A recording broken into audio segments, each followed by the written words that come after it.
40 is your local election headquarters with Democrat Javier Becerra projected to advance to November. All eyes on the race for second place in the race for California governor, who claimed the final spot to move on to the general election. Republican Steve Hilton currently holds the lead of more than 300,000 votes over Democrat Tom Steyer as local elections offices all across California continue to count all of those mail-in ballots. As of tonight, on this Monday, the Secretary of State's office, Shirley Weber, reports there were 1.7 million unprocessed ballots left to count. Thanks for joining us here for Fox 40 News at 6:30. I'm Eric Harriman. And I'm Riley Carroll. In tonight for Nikki Lorenzo. In the meantime, President Trump is blasting California's slow vote count and accusing Democrats of cheating. That is an allegation that state leaders strongly deny. Fox 40's Capitol reporter Etan Wallace has the latest. California, thank you for standing with us. Democratic gubernatorial candidate Javier Becerra celebrating after new projections over the weekend showed he will be one of the top two vote getters in the race to advance to the November general election. California has spoken loudly and proudly. I'm so humbled and honored to be moving on to the general election to become your next governor. Now, all eyes turn to who will clinch the second spot to advance to November and face off against Becerra. Hilton! Hilton! Hilton! As of Monday, Republican Steve Hilton was in second and Democrat Tom Steyer was in third, about 300,000 votes behind. We are confident that we're going to be in the top two at the end of this process. And what does that mean? That means change is coming. Hilton calling for a faster vote count while Steyer has urged his supporters to remain patient. All of it as election officials work through the remaining votes. The counting process has drawn national attention. President Donald Trump has accused California Democrats of cheating, claiming the state's election system is rigged.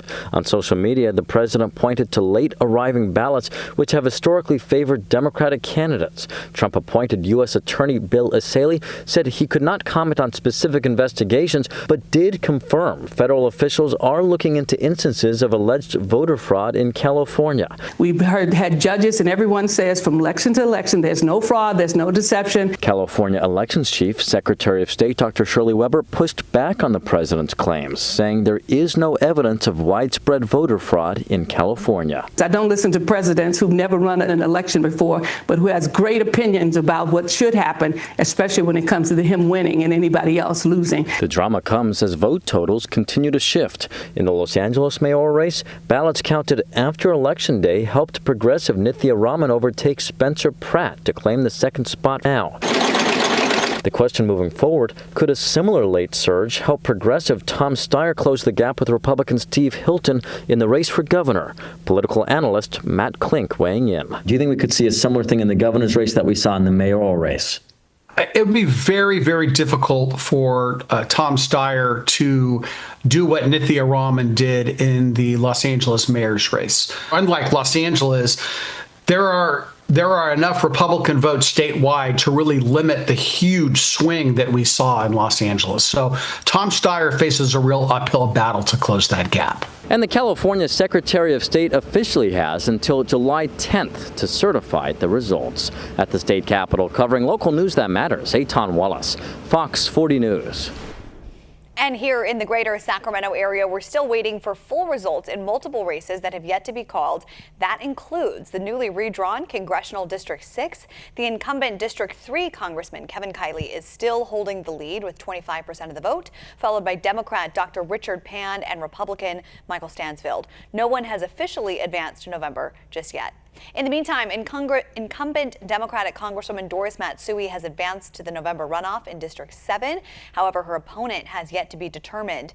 Democrat Mai Vang has a 3% lead over Republican Zachariah Wooden, though votes are still being counted. In the meantime, as Etan mentioned, one of the most high-profile races across California, that is the race for Los Angeles mayor, has finally been called. Democratic LA City Council member Nithya Raman is now officially projected to move on to the November runoff, along with incumbent Karen Bass, the current mayor. The latest vote tally update putting Raman ahead of reality star Spencer Pratt by nearly 3%, with 93% of the votes counted.